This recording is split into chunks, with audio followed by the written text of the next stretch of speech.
ถึงเวลาอพยพอพยพนี้เบิ่งกู พูด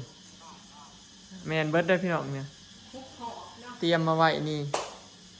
เตรียม วันนี้เขาสิมานอนบ้านเลยพี่น้องเนาะก็เป็นเวลาซุ่มมาพาควรที่เขาอยู่มันเดือนกว่าเลยเนาะเพราะกำเนิดเงินแล้วบ้านนี่พี่น้องกินซีนั่นก็ยังได้กินอยู่กับโบเดียนั่นเนาะกะสิเมื่อนอนแล้วพี่น้องคนเครื่องแบบหลายอยู่ในนี่โป่งป้องอ่ะขั้นรถหนึ่งคนวันหนาจะโบพ่อเนาะ พ่อซอง ขอบใจเบ้ามีแล้วก็ขอบใจครอบครัวเนาะขอบใจแม่น้องเมย์เบสุขุทุกคนเด้อที่ให้ที่อยู่บางใจเนาะพอได้ให้ลูกหลานได้อาศัยไทยเพิ่งเนาะพี่น้องเท่ากับแต่ยังดีเนาะยังมีบนอยู่คือแบบว่าที่การคนพี่น้องหลายรอบแล้วคุณออกว่าอยู่ได้3-4 รอบเลยเขื่อนนี่ก็เป็นของสุดท้ายพี่น้องพอคนเมื่อยคนเขื่อนของหลายนี่เนาะ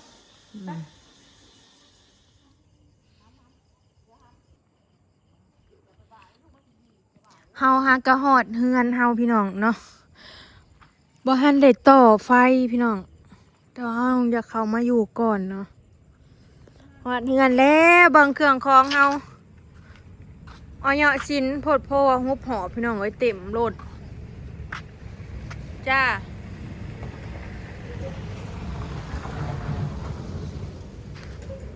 ยังเอามาบูเบิร์ดยังพอห่ม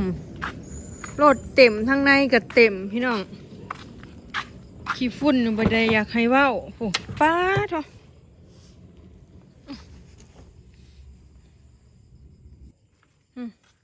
เครื่องคล้องแบบเต็มหยาดเลยพี่น้องเอาเหยาะชิ้นขอให้เตือนี่เป็นเตือสุดท้ายเด้อพี่น้องเมื่อยฮุบของ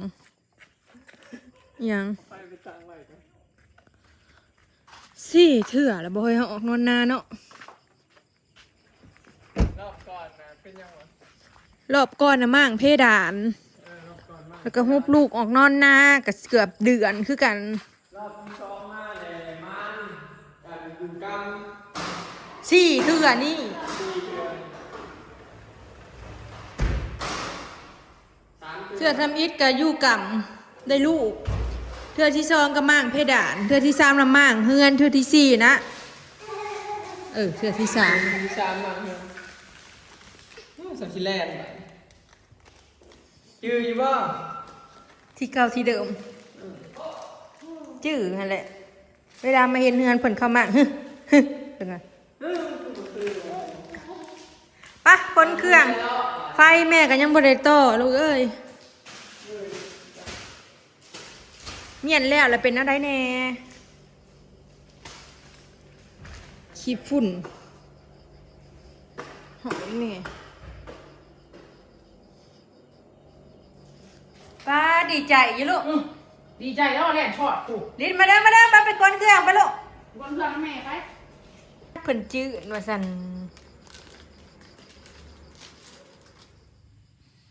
เครื่องของหลายเฮงจ้าอยู่บ้านกับอยู่หน้าต่างกันคักเนาะอยู่บ้านนี่เสื้อผ้าซักมื้อ1 2มื้อแดงกึมคืนอยู่ผมผ้าห้องนะมันเป็นละออง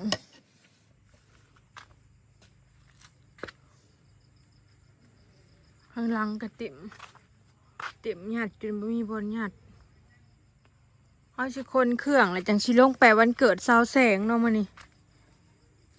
บ่าวเอื้อมาบอกว่าลงวันเกิดสาวแสงเด้อเพราะว่ามีเอื้อยแล้วจัดวันเกิดเนาะ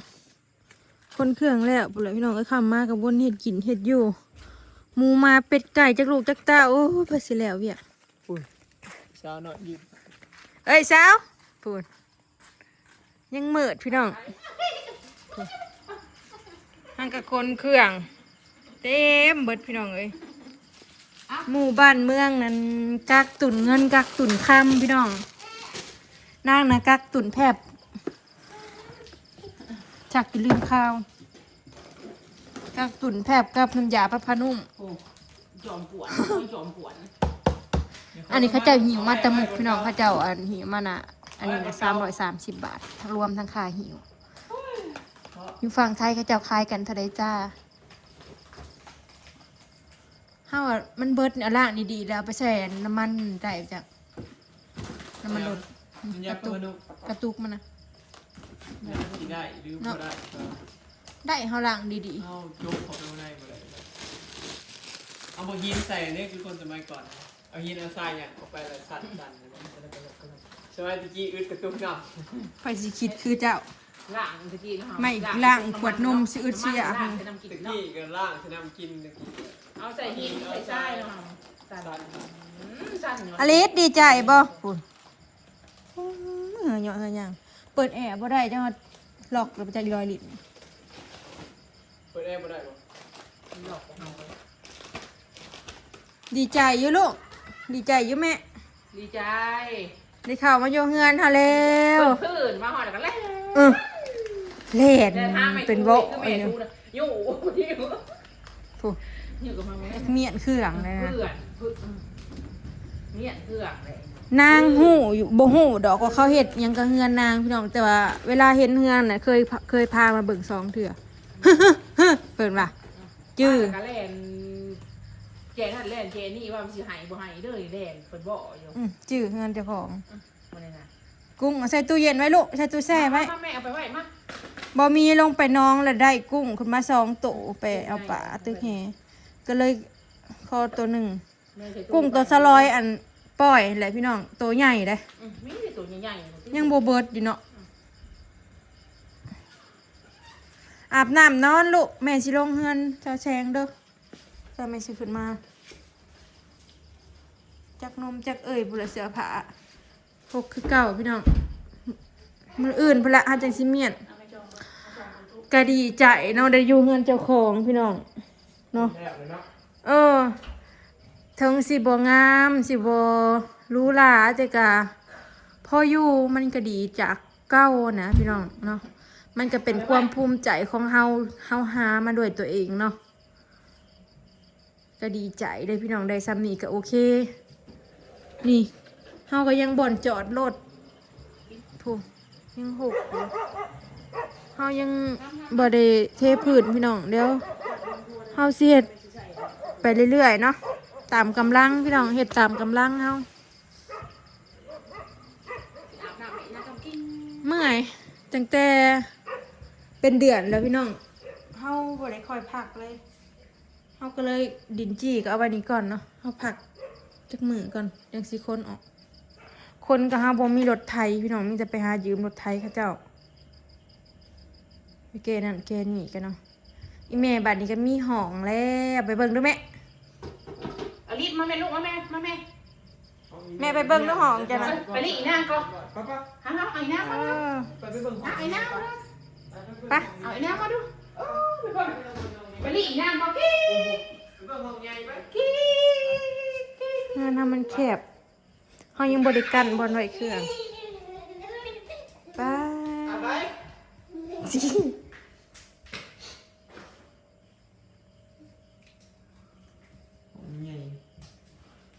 เขาเข้ามาเขาก็เย็นสบายหูอยู่แล้วเก่าก็วุ่นวายแต่ละมือเสียงว้ายมีเด็กหน่อย มาได้เลย ถาม เด็กหน่อยเข้ามาทาชีซอยอัดเพิ่งดูแม่ประตูนี่ ขักบ่ประตู คัก อาจจะคล้องไว้พอดตะกี้คือไปยังนานเด้อยังนานลงๆมันมายังต่อไปก็ยังจะติดแอร์ให้อีแม่พี่น้อง แม่นเอ้หน่อย มันฮ้อนๆแล้วนี่ก็เสร็จแล้วไปนอนน้ำมื้อแรง เพื่อนชื่อเอง ไปนอนน้ำเฮาพุ่นแล้วแม่มันฮ้อนนอนห้องแอร์พุ่นนอนบ่ได้เด้อนี่ นี่บ่ได้เปิดลำโพงเป็นน้ำอัน บ่มีอากาศเข้า ผมมีอากาศเขา ไหนนาง พอบ่ได้เฮ็ดอันบ่ดูดอากาศ นั่งเอาละ สร้างพุ่นเข้า แม่นบอลดูเลยคิด กองคืนขี้พุ่นเข้าได้มีแต่ยามฮ้อนแล้วใครปรุงเยี่ยมเอาอันนี้ก็ยังบ่ได้มีพื้นมีไผใช่เอ้าอีเมะ เห็นยังไง จนกล่องก้นนี่จังเป็นเนาะนั้นเจ็บอยู่บ่อยสุดใช้บางแขนหักเด้อจุดน่ะใช้เจ็บบ่เจ็บหลายโอ้ไม่เป่าให้ โอ้ยคอนเทนต์แลนด์มาให้บ่ลูก 1 2 3เจ็บ บ่เจ็บเปล่า บ่ใหายตีอีก ขึ้นพวง ป้าไปอาบน้ำนอนป้าเหือป้าฟูดีใจพี่น้องเอ้ยเล่นไปเล่นมา พวงในชั้นที่แรก พื้นเนาะ แต่เก่านะสั่งมา เรียบน้อยกับพื้นเนาะ วันนี้ของขึ้น อย่าเฮ็ดลูกเครื่องตอนออกก็คือว่าเครื่องบ่ได้ลายนี่รถหนึ่งยังบ่เบิดเค ลา รื่อย ง นะ เข้า ค มา คนออกหน้า2 รอบ 3 รอบ กาได้เข้ามาอยู่เฮือนเจ้าของเลยเนาะพี่น้องสมมาพาควรเลยเดือนกว่าเลยเดิก็อยู่หลายคนมันก็มีแน่แหละพี่น้องเนาะมีเว้ามีหยังกันอยู่ดอก แต่ว่าก็บ่ได้มีพิษบ่ได้หยังกันดอกพี่น้อง แต่มันเป็นเรื่องธรรมดาของกันอยู่หลายคนเนี่ยแต่เฮาก็ฮักแพงกันคือเก่านั่นแหละมันก็เป็นธรรมดาแหละพี่น้อง เอียงบ่ เว้าพูดว่าสิบ่ได้มีแบบหยังกันหั้นนะเล็กๆน้อยๆหั้นนะความหมายของการอยู่หลายคนน่ะนะเขาเอิ้นว่าอีหยังเว่าบ่ถูกไหมเว่าบ่เป็น ไปอาบน้ำมาเด้อให้น้ำอาบน้ำให้ไม่ย่างมาเด้อ บ่แม่นเว่าบ่เป็นข่อยลืมคำเว้าพี่น้อง อย่าไปถือสาข่อยเถอะข่อยเว้าแล้วข่อยก็ลืม ไม่ใช่แก๊สจะผ่ายย่าง ใส่เดี๋ยวก็ฮอดยามนาอีกแล้วพี่น้องปีนี้ก็สิได้ขอเฮ็ดนานำเขาไม่ยังเมื่อยเข้าโพดบ่มีคือเก่าเลยอีกขออีกจักปีบ่มีเงินซื้อรถไถ ขอเฮ็ดงานนำปะเฒ่าอีกเด้อลีดปีนี้ลูก แลนเลาะเจ้าของ เราผู้น้ำขี้ตุ่มบ่ ปีนี้ยันลอยเท่าน้ำต้ม ปีหน้ามันได้รถไถบอกอีป้าเด้อหมูก็ได้ มันเป็นโลคมราคาเดี๋ยวเอาไปจัดสรรปั้นแต่งระเบียบละเอ่ยก่อนพี่น้อง เอาสิเอาย่างไปอาบน้ำปะเอาเฮ็ด คลิปนี้ขอเก็บภาพบรรยากาศไว้สั้นมีเด้อมื้อนี้เฮาสิมานอนเฮือนใหม่เด้ เนาะ ได้เงินใหม่แล้ว ดีใจอยู่บ่ยาย ดีใจนะ ดีใจเพิ่นว่า ดีใจเลยเนาะ โอ้เพื่อแล้วนี่ก็จนเบิดเกือบตูด จำเห็ดกลัวเห็ด เบิดหลายแสนพี่น้อง กลัวเห็ดเงินใหม่อีกสบายดีพี่น้องเอ้ย เบิดเงิน200,000กว่า แสนปลายเกือบแก่ เกือบแก่ 200,000เกือบแก่ เกือบแก่แต่ก็ยามัน เฮามีแนวได้ เอาอีกแนวได้อีกอย่างหนึงก็ ถึงมันสิบ่งามบ่เลิศเลอแต่เฮาโอเคเนาะ เนี่ยสำหบ เพราะว่า โอเค คันเฮาเฮ็ดเดห้องทางเฮือนใหญ่น่ะสลอสิกันเอาผากันห้องกันสากันเป็นสากันนะแล้วเราสิเอาเสื้อผ้าเอาของเอาหยังเข้าไปเก็บไปอยู่ในหั่นมันก็สิบ่หกเนาะ เนี่ย เครื่องของที่มังมันเฮือนใหญ่เต็มในตู้นะพี่น้องบ่มีบอลไว้เราสิซื้อมาตู้ใส่ผ้าห่มอีกอันนึงตู้ใส่อันถ้วยบ่วงอีกก็บ่หกเนาะอันเฮาใส่อันใด บอกเอาจะใส่ตั้งแต่ เพราะว่าหลังจากที่เราเห็ดใหม่มาแล้ว กระโปรงกระป๋องตัวได้ไปแต่สิมเอาไปถิ่มไปเลยจงไว้แต่พอใส่ แม่น ถ้าอยากได้กันเข้ามาเอามือก่อนนะกะให้ย้ายมาเอาอันตู้ไป เพราะว่า มาสบายดีพี่น้องเนาะ สบาย